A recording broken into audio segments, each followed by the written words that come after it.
Olá pessoal, aqui mais uma vez para vocês trazendo uma aula nova do YouTube, aqui modelo novo, design novo, certo? Para o ano 2022. Meu nome é André Lafayette, para quem não me conhece, sou professor e coordenador de clínica médica do grupo Eu Médico Residente e a gente traz aqui aulas, tá certo? Com dicas, com assuntos importantes para a prova de residência, para a prova de revalida. Então, quem gostar do nosso canal, quem gostar do nosso material, dê um like, passe a nos seguir, que vai ter muita coisa bacana para vocês estudarem para a prova. Hoje o tema que a gente escolheu de clínica médica foi anemia hipoproliferativa, um tema muito relevante e muito cobrado em prova. Então vamos começar aqui. Nosso modelo, a gente sempre apresenta uma questão e depois inicia uma parte teórica e volta para resolver a questão juntos. Então vamos lá começar com uma questão do Hospital Israelita Albert Einstein, 2018, acesso direto. Pausem um pouco o vídeo, tentem responder, que a gente vai começar a falar um pouquinho sobre esse assunto.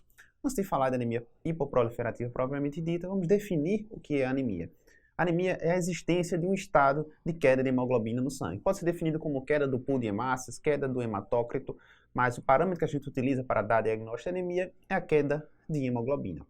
Muito importante o seguinte, pessoal, anemia não é uma doença, a anemia é um sinal clínico, é um sinal de doença. Da mesma forma que febre não é doença, que icterícia, que edema, que linfonodomegalia. Então, diante de um paciente com anemia, a gente não deve se contentar com esse diagnóstico. A anemia é um sinal, a gente tem que procurar uma doença por trás daquela anemia.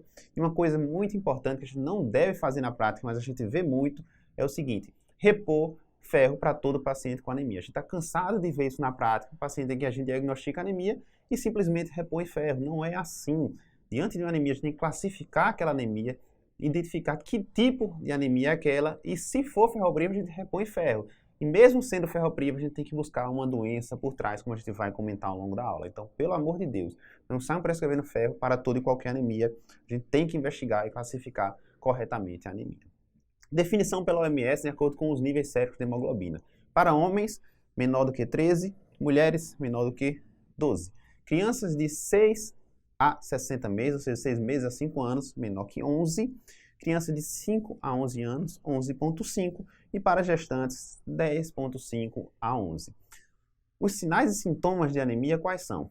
Astenia, dispneia, taquicardia, pode haver intolerância aos esforços, tontura, lipotímia, cefaleia e descompensação de doenças crônicas, geralmente doenças cardiopulmonares, especialmente as cardiopatias. A sintomatologia vai depender de alguns fatores, por exemplo, da gravidade da anemia, da velocidade de instalação daquela anemia. Se a anemia for de instalação insidiosa ao longo do tempo, o indivíduo consegue tolerar mais, consegue compensar aquelas quedas de nível de hemoglobina. E em terceiro lugar, vai depender da condição basal de saúde do indivíduo, especialmente da sua condição cardiopulmonar. Se for um indivíduo cardiopata, um indivíduo pneumopata, ele pode tolerar menos aqueles níveis de hemoglobina mais baixos.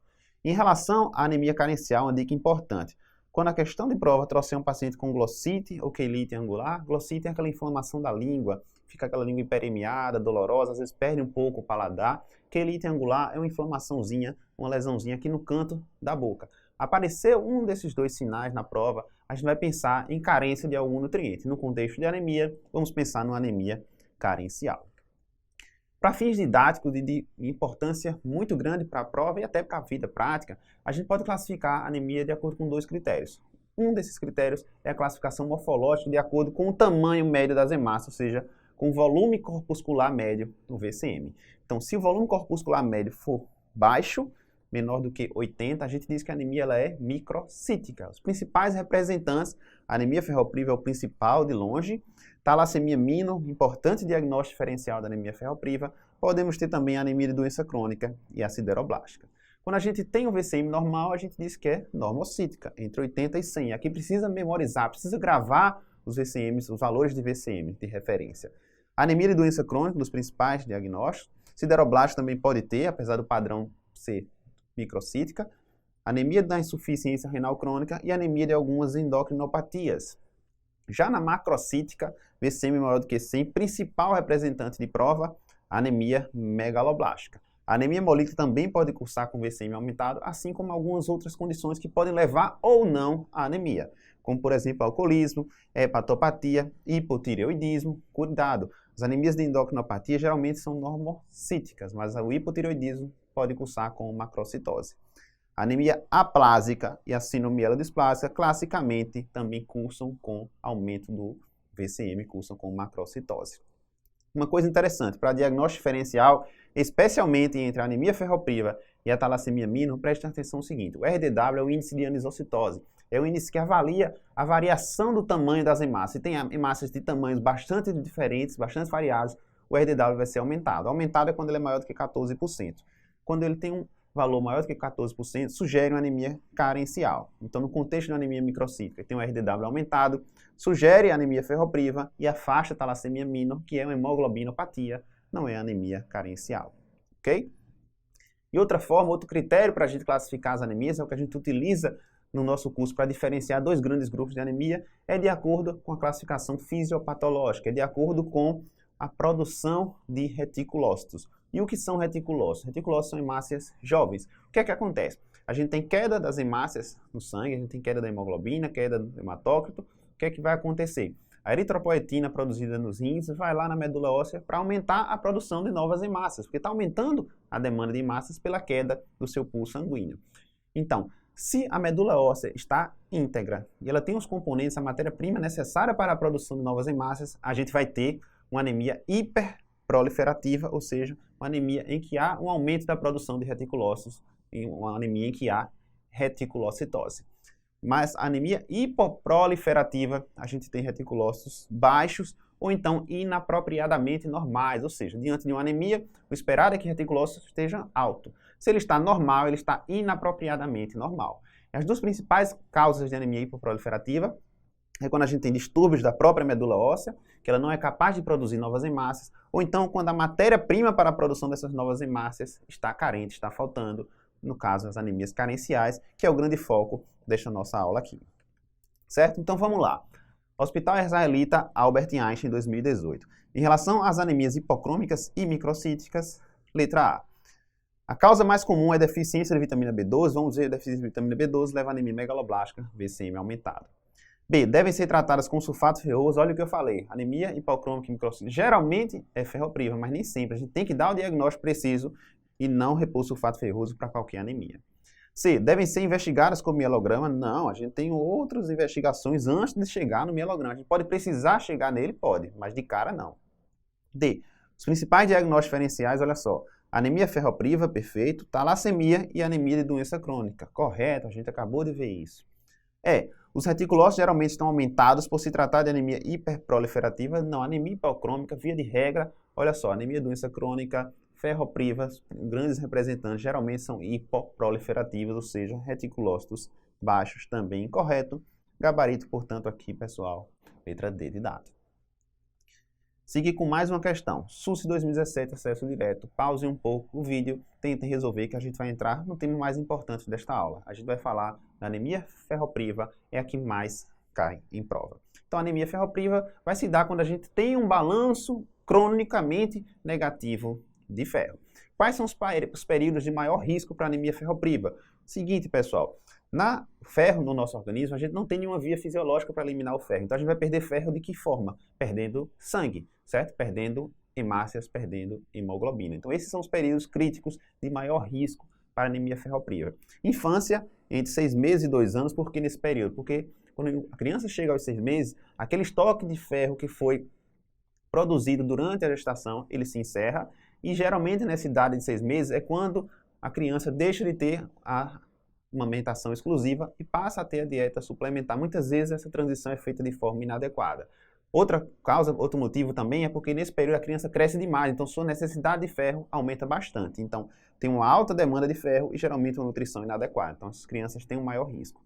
Mulher na menacme, ou seja, mulher que menstrua, por motivos óbvios, ela menstrua, ela perde sangue todo mês. Então pacientes nessa faixa etária, mulheres nessa faixa etária, a principal causa da anemia ferropriva, aumento do fluxo menstrual. Inclusive ela tem uma necessidade de ferro maior nesse período. Já em homens, preste atenção aqui, em homens adultos e mulheres pós-menopausa, principal causa é sangramento pelo trato gastrointestinal e sangramento muitas vezes pode ser oculto, especialmente câncer de cólon. E a gente tem que ter muito cuidado. Então, homem adulto, mulher pós-menopausa, se a gente não tiver nenhuma causa óbvia para anemia ferropriva, a gente tem que investigar o trato gastrointestinal. Gestação e lactação por motivos óbvios, porque gestante tem Tem um bebê que vai precisar de ferro e na lactação, tá certo? Tá amamentando, tá dando nutrientes para o bebê e vai precisar também de muito ferro. Então, gestação e lactação também temos uma alta demanda de ferro, um maior risco de anemia ferropriva. Anemia ferropriva refratária, por exemplo, apareceu na prova, um paciente tem anemia ferropriva refratária, não está respondendo à reposição de ferro oral, a gente tem que pensar em doença celíaca. Então esse é o único diagnóstico? Obviamente que não, a gente tem que avaliar uma série de coisas na anemia ferropriva refratária, mas para fins de prova, aparecer um paciente com anemia ferropriva refratária, temos que pensar em doença celíaca sempre. Pode até não ser a resposta, mas a gente tem a obrigação de pensar. E como eu já disse, nós não temos uma via fisiológica de eliminação de ferro. Então a gente perde ferro como? Sangrando, tá certo? Mesmo que esse sangramento seja imperceptível aos olhos nus. Quadro clínico. Além do quadro clínico, que é típico, tá certo? Comum a qualquer outra forma de anemia, a gente pode ter algumas características mais específicas da ferropriva. Por exemplo, pagofagia, pica. O que é que isso significa? Um interesse por alimentos de pouco valor nutricional. Então a criança pode ter um maior desejo de comer gelo, por exemplo, que não tem nenhum valor nutricional. Isso é rapidamente corrigido com a reposição de ferro. A queilite e a glossite, já falei que é comum as causas carenciais de anemia, não só a ferropriva, e a gente pode ter a famosa unha em colher, chamada de coiloníquia, isso só em casos mais graves, mais severos de ferropenia, certo? Laboratório, esse é o mais importante, esse é o quadro mais importante da aula, porque é assim que a gente vai reconhecer um paciente com anemia ferropriva. Via de regra, de forma mais típica, é uma anemia microcítica e hipocrômica. É a causa mais comum de anemia no mundo, em torno de 50% das causas de anemia são ferroprivas. Por ela ser tão frequente, mesmo na sua apresentação menos características, a normonormo, ela ainda é a principal causa de anemia normonormo no mundo, porque ela é de longe a mais comum causa de anemia, certo? Então, o que é que acontece quando a gente começa a ter um balanço negativo de ferro no nosso corpo? Começa a cair a ferritina, que é uma substância que marca os estoques corporais de ferro. Então, ferritina é a primeira coisa que cai. Nesse momento, a gente ainda não tem anemia. A ferritina cai, mas ainda tem ferro suficiente para produzir novas hemácias. Com o passar do tempo, a ferritina foi quase que esgotada, começa a cair o ferro sérico. A gente tem uma ferropenia. Numa tentativa de transportar o pouco ferro que há, a gente aumenta a quantidade de transferrina. Então, o ferro sérico cai, a quantidade de transferrina aumenta, a gente tem uma queda na saturação de transferrina. Podemos ter um aumento do TBIC, que é a capacidade total de ligação de ferro, que reflete mais ou menos a quantidade de transferrina. Então, se tem aumento de transferrina, o TBIC também vai estar aumentado. A gente começa a observar anisocitose, é a primeira alteração morfológica, que significa hemácias vão ser produzidas de tamanhos variados. Então, o VCM aqui, desculpa, o VCM não, o RDW, que é a medida de anisocitose, aumenta nesse caso. E, finalmente, a gente vai observar a forma mais característica, a microcitose e hipocromia. Quando o ferro já fica lá no pé, bem baixinho, não consegue mais produzir quantidade de hemoglobina suficiente, as hemácias diminuem de tamanho. A gente pode ter um aumento da protoporfirina eritrocitária livre, lembrando que protoporfirina vai se ligar o ferro para formar o grupamento M da hemoglobina. Se não tem ferro, vai sobrar a protoporfirina. A proteína receptora de transferrina também está aumentada. E o padrão ouro para diagnóstico de anemia ferropriva, mas dificilmente a gente utiliza isso na prática, é o estudo da medula óssea com o azul da Prússia. A gente cora com o azul da Prússia, se não encontrar nenhum ferro na medula óssea, fechou o diagnóstico de ferropriva, mas como eu já disse, dificilmente a gente precisa lançar mão dessa estratégia, certo? Então, ferritina alta, pessoal, significa reserva adequada de ferro, aqui com asterisco, com algumas exceções que eu vou falar já. E ferritina sérica baixa, aí não tem dúvida. Ferritina sérica baixa, isso é igual a reserva diminuída de ferro. E muitos autores dizem o seguinte, prestem atenção, quando a gente tem uma ferritina menor do que 15 a 30, essa é anemia ferropriva, sem nenhuma dúvida. Pode até ter uma outra causa associada, mas é ferropriva. E por que ferritina elevada não necessariamente significa aumento da reserva de ferro? Porque a ferritina ela é um marcador inflamatório, é uma prova de atividade inflamatória. Então, se a gente tem uma doença inflamatória associada, a ferritina pode estar aumentada, mesmo pessoal com anemia ferropriva por trás, tá certo? É por isso que é difícil a gente distinguir muitas vezes a anemia ferropriva da anemia de doença crônica. Então, vamos lá. Questão da SUS 2017, acesso direto. Paciente sexo feminino, 20 anos, olha só a idade, tá certo? Então, aparentemente deve menstruar. Procura ambulatório queixando-se de fraqueza, mal-estar e dores ocasionais nas pernas aproximadamente um mês. Exame físico, língua careca, um glossite, perda das papilas gustativas, palidez cutânea e mucosa, frequência cardíaca de 88 por minuto sem alterações. Hemograma, hemoglobina de 7, o VCM lá embaixo, VCM de 62, RDW aumentado 18%. Leucócitos 3.700, neutrófilo 2.200, uma plaquetose. Essa questão vai ser interessante para a gente aprender algumas coisas sobre a anemia ferropriva. Qual a conduta apropriada além da revisão do esfregaço de sangue periférico? A gente deve sempre fazer a revisão do esfregaço de sangue periférico, análise da lâmina periférica e contagem de reticulócitos sempre para saber se é hipo ou hiperproliferativa. Então vamos lá. Algumas dicas. É uma anemia microcítica, pessoal. Microcítica a gente pensa sideroblástica, ferropriva, talassemia, doença crônica. Se tem um RDW aumentado, se tem língua careca, glossite, a gente pensa numa etiologia carencial. E aí já restringe a hipótese diagnóstica para ferropriva. Poderia ser talassemia, poderia ser doença crônica. Duas dicas para a gente afastar essas duas condições. Quando, pessoal, o VCM ele é menor do que 70 a 72, porque ele coloquei um C a mais, VCM menor do que 70 a 72, a gente só pensa em talassemia e ferropriva. Doença crônica, geralmente o VCM pode cair, mas não cai para menos do que isso. Então a gente fica com duas opções, talassemia e ferropriva. Falei para vocês que talassemia e ferropriva podem ser distinguidas pelo RDW. RDW aumentado não é talassemia, então a gente só fica com ferropriva. E por que tem plaquetose, plaquetas aumentadas? Isso pode ser observado sim na anemia ferropriva, certo? Então letra A, solicitar eletroforese de hemoglobina, não eletroforese de hemoglobina, a gente pensando em uma hemoglobinopatia, talassemia, ácido fólico, nem pensar, porque é para anemia megaloblástica. B, solicitar cumbis direto a gente pensa para anemia hemolítica autoimune. Anemia hemolítica geralmente VCM aumentado macrocítica, tá certo?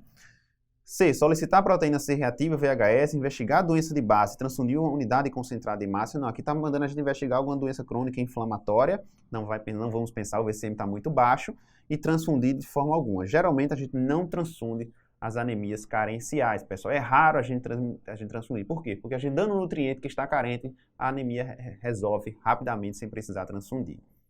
E D, solicitar ferro, ferritina, capacidade total de fixação de ferro, ou seja, cinética do ferro, iniciar a ferro oral e avaliar a fonte de sangramento perfeito. Lembrar que diagnosticou anemia, tem que buscar o subtipo, no caso ferropriva, identificou que é ferropriva, a gente tem que buscar uma fonte de sangramento, porque a gente perde ferro através da perda de sangue. Letra D, gabarito dessa questão. Vamos falar um pouquinho sobre tratamento da anemia ferropriva. O tratamento da anemia ferropriva é repor ferro. Então, para indivíduos adultos, a recomendação é de 100 a 200 mg de ferro elementar por dia, certo? Para crianças, 3 a 5 mg por quilo dia. Gestantes, pessoal, prestem atenção.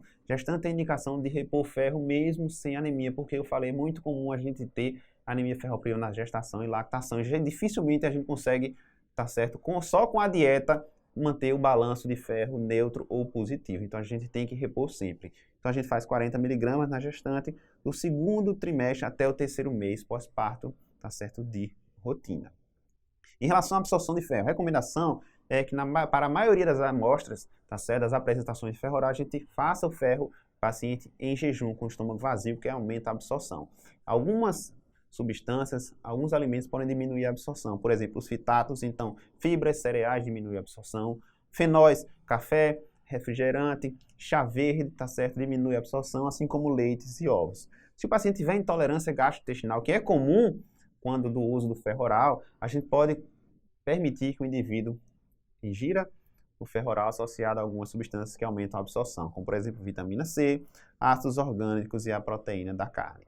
Uma coisa importante, indivíduos com mais de 50 anos, tá certo? Indivíduos nessa faixa etária, a gente tem que pensar em câncer de cólon. Embora o indivíduo possa ter, por exemplo, uma doença hemorroidária, possa ter uma úlcera péptica como causa do sangramento, a gente sempre tem indicação de fazer colonoscopia, porque para procurar câncer de cólon. Então, câncer de cólon muitas vezes se manifesta com um sangramento intestinal oculto, tá certo? Não visível, levando a anemia ferropriva. Então, o indivíduo com mais de 50 anos, com anemia ferropriva, tem que fazer colonoscopia sempre, certo? Uma coisa muito importante, a alimentação não corrige a anemia. Vai corrigir o erro alimentar se ele houver? Sim, mas tem que repor o ferro. Só a correção da alimentação não melhora a anemia. E uma coisa interessante, como é que o comportamento do paciente após o tratamento com reposição de ferro oral? Isso é importante porque muitas vezes não consegue definir o diagnóstico, ter certeza do diagnóstico de anemia ferropriva só com base na investigação. Então a gente pode fazer um teste terapêutico. E para a gente fazer um teste terapêutico, a gente tem que saber como se comporta o hemograma do indivíduo após a reposição de ferro, certo? E como é que ele se comporta? Vai ter um aumento de reticulócito que começa entre o terceiro e o quinto dia, mais um pico entre o sétimo e o 10º dia. Então, já com 1 a 2 semanas, a gente consegue ter uma noção se está respondendo ou não. A hemoglobina começa a subir com 1 a 2 semanas, mas só normaliza após 6 a 8 semanas. A gente deve manter o ferro oral por quanto tempo? Por 6 a 12 meses, ou até a ferritina ficar maior do que 50 em adultos, porque não adianta só corrigir a hemoglobina, a gente tem que repor o estoque corporal de ferro, por isso precisa fazer ferro por um tempo prolongado. Criança a gente faz por 2 a 6 meses, ou até que a ferritina esteja acima de 15 a 30, dependendo da referência. Como eu já falei, pessoal, os efeitos colaterais mais comuns do ferro oral são no trato gastrointestinal. E o que é que a gente pode fazer para diminuir esses efeitos colaterais? Diminuir o número de tomadas diárias, então tomar menos vezes ao longo do dia, ingerir com refeições que aumentam a absorção de ferro, diminuir a dose de ferro elementar em cada comprimido e, se não, o indivíduo não tolerar de forma alguma, ir para o ferro venoso, ferro parenteral. Aproveitando o gancho, quando é que a gente faz ferro parenteral? Paciente que tem alguma síndrome de má absorção do duodeno jejunal que a gente não consegue resolver, por exemplo, doença celíaca que não está respondendo ao tratamento. Intolerância a preparações orais, anemia ferropriva refratária à terapia oral, a gente pode lançar mão do teste de tolerância oral, por exemplo, a gente dá 2 comprimidos de ferro e após 1 a 2 horas a gente checa o ferro sérico. Se o aumento for inferior a 100, a gente diz que foi o teste de tolerância oral ao ferro negativo, então provavelmente é precisado do ferro parenteral. E em situações que a gente precisa repor de forma mais rápida o ferro, como por exemplo a síntese renal crônica, que vai fazer uso de eritropoetina. Então a gente tem que repor o estoque de ferro rápido para fazer a eritropoetina, senão não vai adiantar nada fazer eritropoetina se ele não tem ferro estocado. Certo? Então vamos lá. Questão da ANRIGS 2019, acesso direto. Sobre a anemia ferropriva, assinale a alternativa correta. A. O tratamento com gluconato de ferro é superior ao tratamento com sulfato de ferro? Falso. Veja, as diferentes preparações de ferro oral não tem diferença em eficácia. A diferença vai ser o quê? Em relação à tolerabilidade, alguns são mais toleráveis do que outros. Outra diferença é que alguns podem ser administrados junto com refeição e outros não devem ser administrados junto com refeição, mas a eficácia entre eles é a mesma. B. A resposta ao tratamento geralmente é rápida e o aumento de hemoglobina começa a ser observado com 7 a 10 dias, eu falei 1 a 2 semanas, então está dentro do prazo, após o início do tratamento. Perfeito. Então começa a aumentar de forma precoce, só normaliza com 6 a 8 semanas. C. A resposta ao tratamento geralmente é rápida e o aumento dos reticulócitos começa a ser observado com 14 a 18 dias, ainda mais cedo, 3 a 5 dias, com pico entre 7 a 10 dias. Falso. D. A resposta ao tratamento geralmente é rápida e os pacientes apresentam normalização da hemoglobina com 2 a 3 semanas? Não, pessoal. Normalização geralmente 6 a 8 semanas. Também falso. Questão bem interessante, cujo gabarito foi letra B de bola. Marquei agora a questão da UFRJ 2022, bem recente. Pausem e tentem responder, que a gente vai falar um pouquinho agora sobre a segunda forma de anemia que mais cai em prova, anemia megaloblástica. E aqui, interessante, a gente precisa conhecer o metabolismo, tá certo, do ácido fólico e da vitamina B12, que são os dois nutrientes que, uma vez em falta, podem levar à anemia megaloblástica. Então, é o seguinte, a gente tem a forma do metiltetraidrofolato, que é a forma circulante do folato, é a forma inativa.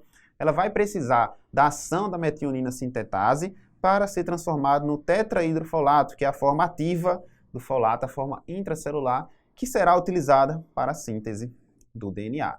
Quando a metionina sintetase age para transformar metiltetraidrofolato em tetraidrofolato, transforma a homocisteína em metionina e precisa como cofator da vitamina B12. Então, essa parte do metabolismo ela é comum à vitamina B12 e ao ácido fólico, ou seja, há uma relação entre eles.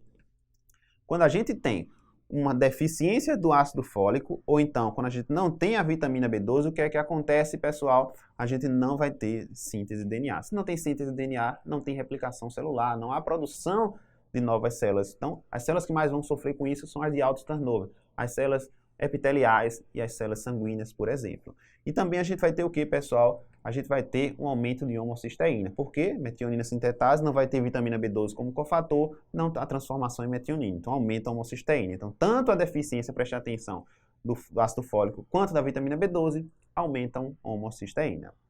Essa segunda parte do metabolismo só tem participação da vitamina B12. Não preste atenção. O que é que acontece? A vitamina B12 vai ser utilizada como cofator para a transformação do ácido metilmalônico em succinil com enzima A ou succinil-CoA. Se a gente não tem vitamina B12, não há transformação em succinil-CoA e há aumento do ácido metilmalônico. Então, como vocês estão vendo, o aumento do ácido metilmalônico é exclusivo da deficiência de B12. Então, a gente pode utilizá-lo para o diagnóstico de deficiência de B12 e parece que é esse ácido metilmalônico aumentado que é responsável pela toxicidade neuronal, que também é exclusiva da deficiência de B12. Então, etiologias da deficiência de ácido fólico. Geralmente é por dieta inadequada, muito comum em indivíduos alcoólatras, etilistas, mas também pode ser na anorexia nervosa e preste atenção na pediatria leite de cabra. Falou que a criança só faz uso de leite de cabra, pense em deficiência de ácido fólico, porque tem pouco ácido fólico no leite de cabra.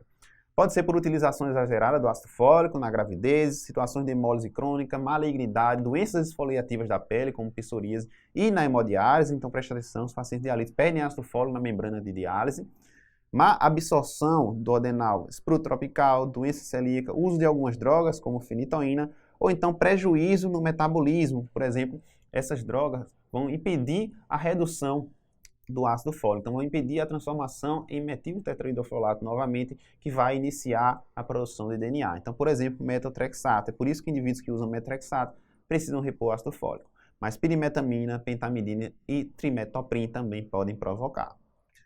Deficiência de vitamina B12. Pessoal, para a gente absorver vitamina B12 de forma adequada, primeiro a gente precisa ingerir de forma adequada, certo? Em segundo lugar, a gente vai precisar do estômago íntegro, vai precisar do pH ácido, vai precisar das células parietais produzindo o fator intrínseco, vai precisar do pâncreas e de suas enzimas digestivas e vai precisar do intestino, mais especificamente da porção do hílio distal, que é onde é absorvida a vitamina B12. Então, vitamina B12 está presente em alimentos de origem animal. Pacientes vegetarianos estritos podem ter deficiência de B12, mas veja, a deficiência de B12 por uma ingesta vai demorar 10, 12, 15 anos, porque nós temos um estoque grande de B12 e a necessidade diária é muito pequena. Patologias do estômago que levam à cloridia, ou seja, aumentam o pH, gastrectomizados e pacientes com anemia perniciosa, que é aquela doença autoimune que diminui a produção do fator intrínseco, a gente pode ter deficiência de B12, insuficiência pancreática exócrina e situações em que a gente tem uma competição pela vitamina B12, no caso da hiperproliferação bacteriana, ou quando a gente tem doenças que acometem o hílio distal, como doença de Crohn, tuberculose e linfoma. E na metformina, pessoal, ela compete com o complexo fator intrínseco, vitamina B12, pela absorção do hílio distal. Então, pacientes que usuários de metformina, muitos autores recomendam dosagem de B12 a cada 6 meses ou a cada 1 ano, tá certo? Ou então anual, que pode haver deficiência de B12. Como é o quadro clínico e laboratorial da anemia megaloblástica? Em primeiro lugar, a aula é de doença de anemias hipoproliferativa, então não há reticulocitose. É uma anemia macrocítica, então o VCM é aumentado, especialmente quando ele é maior do que 115 a 120, isso é muito específico de megaloblastose, e anemia megaloblástica, dificilmente será outro diagnóstico. Temos um aumento marcante de DHL, muito maior do que nas anemias hemolíticas, por exemplo, e um aumento de bilirrubina indireta. Podemos ter a presença de macrovalócito, esfregaço de sangue periférica e um aumento do risco de trombose venosa, ainda não bem explicado. Neutrófilos plurissegmentados, ou então neutrófilos com núcleos polissegmentados, polilobulados. Isso é patognomônico de anemia megaloblástica. Apareceu isso em prova, anemia megaloblástica. Podemos ter deficiência não só da síntese de hemácias, de eritrócitos, mas também de plaquetas e de leucócitos. Então podemos ter uma pancitopenia, que geralmente, pessoal, é uma pancitopenia leve. E a gente pode ter um prejuízo na multiplicação das células sanguíneas e das células epiteliais, que também são células de alto turnover. Então a gente pode ter glossite e quelite, lembrando que são anemias carenciais. Podemos ter diarreia pela dificuldade de proliferação do epitélio, tá certo? Do trato gastrointestinal. O indivíduo pode ter perda de peso e pode ter hiperpigmentação. Hiperpigmentação não se sabe explicar bem. Alguns autores dizem que pode ser tanto deficiência de ácido fólico quanto de B12, porém outros dizem que é exclusivo da deficiência de B12. Uma coisa importante, na medula óssea, como a medula óssea vai estar? Dificilmente a gente vai precisar do estudo da medula óssea para dar o diagnóstico, mas algum desavisado pode estudar a medula óssea pensando em outro diagnóstico, ou então a prova pode mostrar para a gente. A medula óssea, pessoal, ela é hipercelular. Por quê? A medula tenta proliferar, tá certo? Tenta produzir novas células sanguíneas, mas ela não consegue maturar pela dificuldade de síntese de DNA. Então ela é hipercelular, mas ela tem megaloblastose e tem um aumento de células jovens, porque elas não conseguem maturar, ok? E uma coisa que vocês precisam levar para a prova. Sintomas neuropsiquiátricos é deficiência de vitamina B12. Então, se tem sintomas neurológicos, parestesias, tá certo? Se o paciente tem sinal de Lermite, sinal de Romberg, ataxia, tem um quadro demencial, a gente vai pensar em deficiência de B12 e não em ácido fólico, certo? Olha a questão da UFRJ, bem recente, 2022. Homem 50 anos, refere cansaço progressivo nos últimos 6 meses, contudo sem sintomas respiratórios. Exame físico, hipocorado, hematócrito de 45% há cerca de 1 ano. Exames laboratoriais recentes, hematócrito caiu para 25%, reticulócito de 4%, ferritina de 300, bem elevada. Exame de sangue periférico, macroovulocitose, olha só, policromatofilia e vários neutrófilos com 6 segmentos ou mais. Opa, neutrófilos pluri ou hipersegmentados. Isso é patognomônico que anemia megaloblástica. Certo? Só por isso a gente já se matava a questão. Mas vamos observar. Reticulose 4%. Quanto é o reticulose normal, pessoal? De 0,5% a 2% em valor relativo. Ou então, reticulose menor ou igual do que 100 mil. Então, a gente podia achar que tem uma reticulocitose por ser 4%, mas veja, esse é o valor relativo. Se a gente tem um hematócrito que caiu quase pela metade, de 45 para 25, esse valor relativo de 4% não vai significar um aumento de reticulose, porque é relativo. Caiu o denominador, tá certo? A relação aumenta, ok? Então, isso não reflete necessariamente um aumento de reticulose. A gente precisaria saber, por exemplo, qual quantidade de reticulócitos em números absolutos. Mas o diagnóstico de neutrófilos plurissegmentados com a ferritina maior do que 100, praticamente descarta a anemia ferropriva, certo? Então, a gente vai pensar em anemia megaloblástica, além do achado de macroovulocitose. Hemólise intravascular cursaria com reticulócito lá em cima. A gente observaria, por exemplo, mais de 10% de reticulócitos. Hemólise extravascular, da mesma forma, hemólise cursa com reticulócito lá em cima. E sangramento gastrointestinal oculto leva a anemia ferropriva. Não é anemia ferropriva com ferritina de 300. Então, nos resta anemia megaloblástica, gabarito, letra B. Vamos seguir. Questão agora da Unicamp 2021, acesso direto. Homem 54 anos, com história de estar deprimido e com diarreia, queda de cabelo, olha só, quando fala assim, queda de cabelo, tá certo, quelite, glossite, a gente pensa em algum déficit nutricional. Parestesias, preste atenção a esse dado, nos membros inferiores e fraqueza há 2 meses. Retorna à comunidade básica de saúde com resultado dos exames, antecedente pessoal de cirurgia bariátrica, cirurgia bariátrica em Y de Roux, Fob Capella há 12 anos. O paciente faz cirurgia bariátrica tem risco de deficiência de vitamina B12 e de ferro. Hematócrito 25, hemoglobina de 6,9, bem baixa, com VCM aumentado. Anemia macrocítica, um HCM normal, leucócito um pouquinho diminuído, com plaquetas normais. Série vermelha, anisopoiquilocitose, significa o quê? Um aumento do índice de anisocitose, RDW aumentado.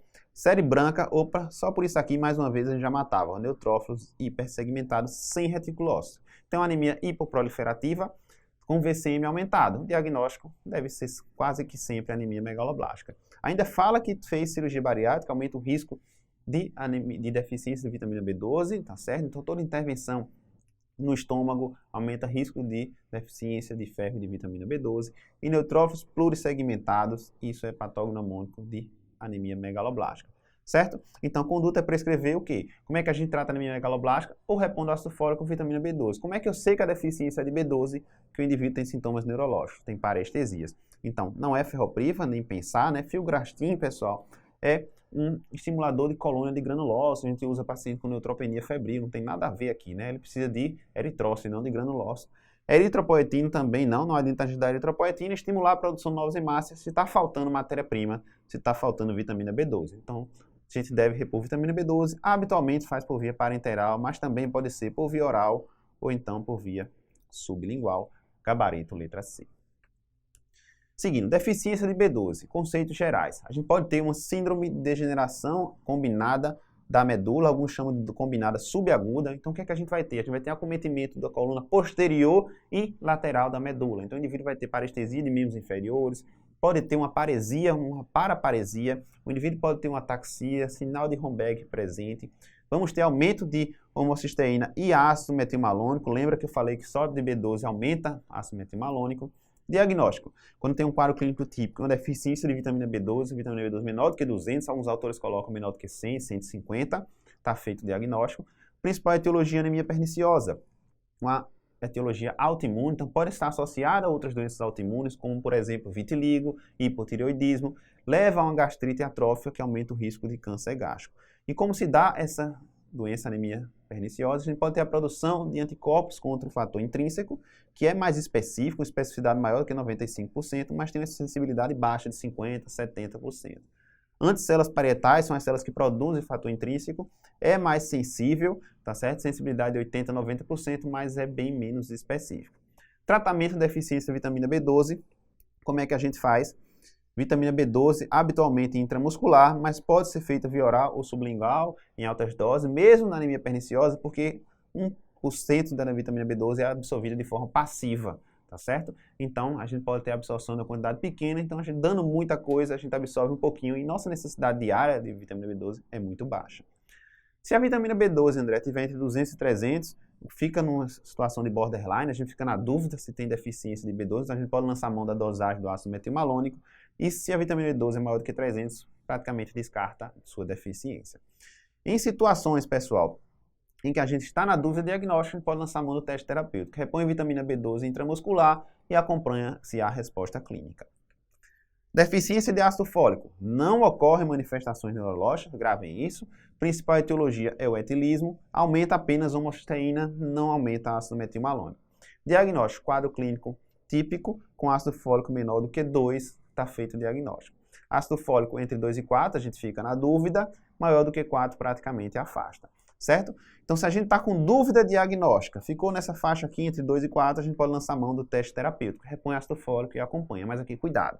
Antes de fazer o teste terapêutico, a gente tem que confirmar que se há ou não deficiência de vitamina B12 antes. Por quê? Porque se a gente repõe o ácido fólico, o indivíduo tem deficiência de B12, os índices hematimétricos, o hemograma pode melhorar, mas as manifestações neurológicas não. Então, se a gente não afastar de forma correta a deficiência de vitamina B12 e repor ácido fólico, melhora o hemograma, a gente acha que está tudo ok e o déficit neurológico vai se instalando e pode até ficar irreversível. Na dúvida, a gente repõe os dois, certo? O tratamento é com ácido fólico por via oral. Então, questãozinha do INEP revalida, presta atenção. Um homem de 57 anos de idade comparece ao ambulatório de clínica médica do Hospital de Média Complexidade para avaliação diagnóstica de quadro de fraqueza, cansaço, adinamia, desequilíbrio nos membros inferiores. Segundo informa, seu estado geral era bom até 3 meses antes, quando passou a perceber fraqueza e adinamia. Pensou-se em decorrente do hipotireoidismo, após a avaliação hormonal pelo endocrinologista, foi informou que ele tinha uma tiroidite Hashimoto, ou seja, uma doença autoimune, estava bem controlada, não sendo necessário reajuste do levotiroxina. Sintomas persistiram, procurou facultativo, que lhe solicitou um hemograma completo, cujo resultado foi o seguinte: hemoglobina baixa, uma anemia, tá certo? E hemácias 2.3, tá certo? Hematócrito 26, também baixo, corroborando, tá certo, pessoal, o achado de anemia. E aí, vamos seguir. O volume corpuscular médio era aumentado, então era uma anemia macrocítica, leucócitos baixos, tinha leucopenia e tinha plaquetopenia, então tínhamos uma pancitopenia leve. Exame físico para que o paciente estava ictérico, icterícia, anemia hemolítica ou megaloblástica, as custas de bilirrubina indireta. Um pouco taquicárdico. O restante do exame revelava só um sopro sistólico, que pode ser pela anemia, o abdômen não tinha nada. Exame neurológico, perda de propriocepção consciente da sensibilidade vibratória nos membros inferiores, sendo o reflexo cutâneo plantar em extensão bilateral, então tinha alteração neurológica. Hematoscopia realizada durante o exame revela plurissegmentação de neutrófilos. Olha só, deu de graça. Se a gente tem alguma dúvida, é anemia megaloblástica. Que tipo de anemia megaloblástica? Presta atenção. Se tem déficit neurológico, pessoal, se tem alteração neurológica, é deficiência de B12. Outra dica, o paciente tem tireoidite Hashimoto, doença autoimune. Então, doenças autoimunes vêm juntas. Então, a gente pensa na principal causa de deficiência de B12, que é a anemia perniciosa. Então, hipotireoidismo é a causa, não o hipotireoidismo está controlado. Anemia hemolítica autoimune poderia levar a icterícia, VCM aumentado, poderia levar, mas não levaria, por exemplo, a plurissegmentação de neutrófilos e nem pancitopenia. Deficiência de ácido fólico não leva a manifestação neurológica, nos resta a anemia perniciosa, principal causa de anemia megaloblástica. Gabarito, letra C. Questão agora da Universidade Federal do Paraná, 2021. Tentem responder, que a gente vai entrar agora no último bloco dessa aula. Vamos falar sobre medicina transfusional, mais precisamente sobre transfusão concentrada de hemácia. Então, transfusão de hemácia, pessoal, prestem atenção. O objetivo é restaurar a capacidade de transporte de oxigênio, não é restaurar a volemia. Se a gente quer restaurar volume, a gente dá o quê? Cristalóide, pessoal, que é mais barato, tem menos risco de efeito colateral, tá certo? Então, o objetivo de transfusão de hemácias é o quê? Aumentar a capacidade de transporte de oxigênio. Então, vai depender de que a transfusão de hemácia. A gravidade da anemia, ou seja, da repercussão clínica da anemia e de comorbidades. Então, a gente vai dar hemácia se a gente estiver precisando aumentar a capacidade de transporte de oxigênio, ou então se os mecanismos fisiológicos adaptativos àquela anemia estão trazendo mal ao paciente ou podem trazer mal. Por exemplo, está levando a taquicardia, está levando aumento do trabalho cardíaco no paciente que é coronariopata ou tem insuficiência cardíaca, então a gente pode transfundir com esses fins. Prestem atenção no seguinte, quando é que a gente vai transfundir hemácias? Então, transfusão de hemácias, se a anemia sintomática, ou seja, está levando a insuficiência cardíaca de alto débito, está levando a angina, ou então alteração do sensório, alteração do nível de consciência. Geralmente, a gente vai transfundir com hemoglobina menor do que 7 e 8 se paciente em terapia intensiva, paciente em doença arterial coronária ou EC, em situações de hemorragia digestiva ou então em pré-operatório. De uma forma geral, pessoal, gravem isso. Para pacientes clínicos e cirúrgicos estáveis, a gente considera a hemotransfusão de concentrado de hemácia com hemoglobina menor do que 7 e 8. Considera, não está dizendo que é para fazer sempre. E nas anemias carenciais, como já falei, a gente evita a transfusão de hemácia. Por quê? Dando o fator que estava carente, corrigindo o déficit nutricional, geralmente a hemoglobina aumenta rapidamente, a gente não precisa transfundir. E antes de transfundir, que cuidados a gente deve ter? Fazer a tipagem sanguínea, tanto do sistema ABO quanto do RH, fazer o screening de haloanticorpos ou anticorpos irregulares, saber se o indivíduo tem anticorpos contra determinados antígenos mais comuns, tá certo, na população, que pode levar a uma reação hemolítica, e realizar a prova dos 9, que é a prova cruzada, prova de compatibilidade. Você vai realizar um teste, vai colocar o sangue da bolsa de sangue do doador com o indivíduo, com o receptor, e ver se acontece alguma coagulação, tá certo, se há algum problema. É a famosa prova dos 9 ou prova cruzada. Então, em caso de reações agudas, que são as reações nas primeiras 24 horas, o que é que a gente faz? Qualquer alteração de sinal vital no indivíduo que está transfundindo, a gente deve suspender imediatamente a transfusão. A gente vai manter uma linha de infusão venosa, fazer um soro fisiológico lá bem lento para manter essa via pévia. A gente vai comparar a identificação da bolsa, tá certo? E com o sangue do receptor. A gente vai informar o médico assistente o que está ocorrendo, vai notificar o banco de sangue para fazer os testes adequados e a gente vai enviar a bolsa mais uma amostra de sangue do paciente para o banco de sangue para ele fazer os testes adequados, certo? Então, esse é o protocolo no paciente que tem suspeita de reação aguda. E quais são as principais reações agudas cobradas em prova? São as imunológicas, que têm mecanismo imune, certo? Então, reação muito comum, febril não hemolítica, geralmente acontece nas primeiras 4 horas. O indivíduo apresenta-se com febre, uma elevação de pelo menos 1 grau Celsius na temperatura, calafrios, dispneia leve, geralmente é uma reação tranquila de administrar, faz antipirético, tá certo? A gente pode diminuir o risco fazendo hemocomponente leuco reduzido, hemácias filtradas, tirando leucócitos, porque os leucócitos do doador é que são responsáveis por essa reação. Reação alérgica pode ser uma alérgica leve, tipo urticária ou anafilática, tá certo? Tratamento com antihistamínico, se for uma reação alérgica leve. E nesse caso, a gente pode interromper temporariamente a transfusão e depois retornar se o indivíduo melhorar. Mas na reação anafilática, trata com adrenalina intramuscular e não transfunde mais. Forma de a gente evitar ou diminuir o risco, hemocomponente lavado, certo? A reação hemolítica aguda é uma reação muito grave, geralmente é uma incompatibilidade do sistema ABO. O indivíduo pode ter febre, dor em flanco, urina escura, tem uma hemólise intravascular, pode evoluir com insuficiência renal aguda e coagulação intravascular disseminada, tratamento de suporte, hidratação, monitorização e, obviamente, não continua a transfusão. TRAL, isso cobrado muito em prova, é a injúria pulmonar aguda decorrente da transfusão. Acontece nas primeiras 6 horas, habitualmente durante a transfusão ou imediatamente após, leva a um edema pulmonar não cardiogênico, ou seja, um aumento da permeabilidade dos capilares pulmonares, não há aumento de pressão hidrostática, certo? Então a pressão geralmente está baixa, o indivíduo pode ter febre associada e evoluir com SARA. Isso é diferente da sobrecarga, tá certo? Causada pela transfusão, da sobrecarga hídrica. O que é isso?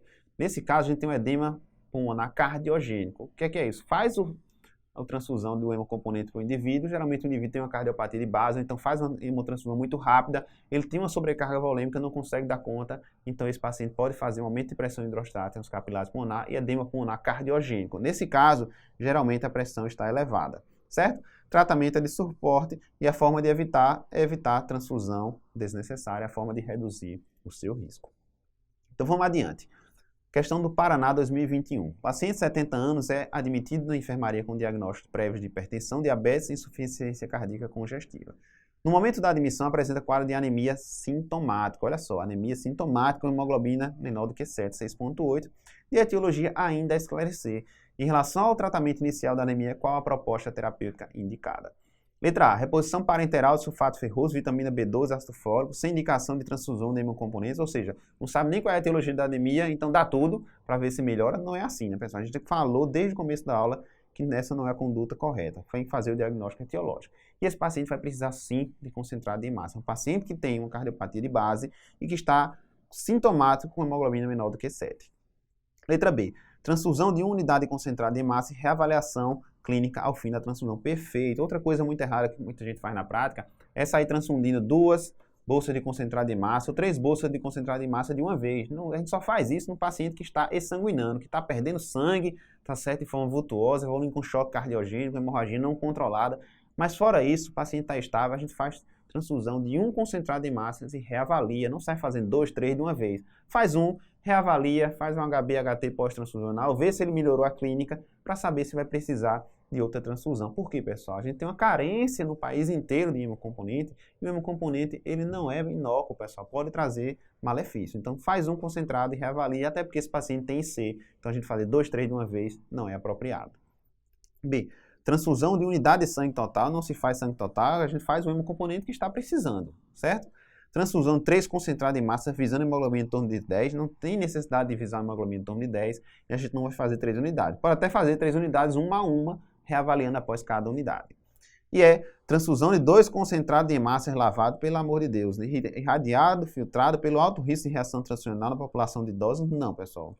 Não vai pensar nisso e nem vai fazer 2 unidades de uma vez. Não tem indicação de fazer lavado, irradiado, filtrado, ele não tem história de reação transfusional prévia, então não precisa de todo esse cuidado. E a gente já disse, não faz 2 unidades, faz uma e reavalia. Gabarito, portanto, letra B. Era isso, pessoal, que a gente tinha para comentar a respeito desse assunto de extrema importância. Mais uma vez, gostou do nosso vídeo? Passa a nos seguir, dê um like, vai ter muita coisa bacana para vocês. Forte abraço.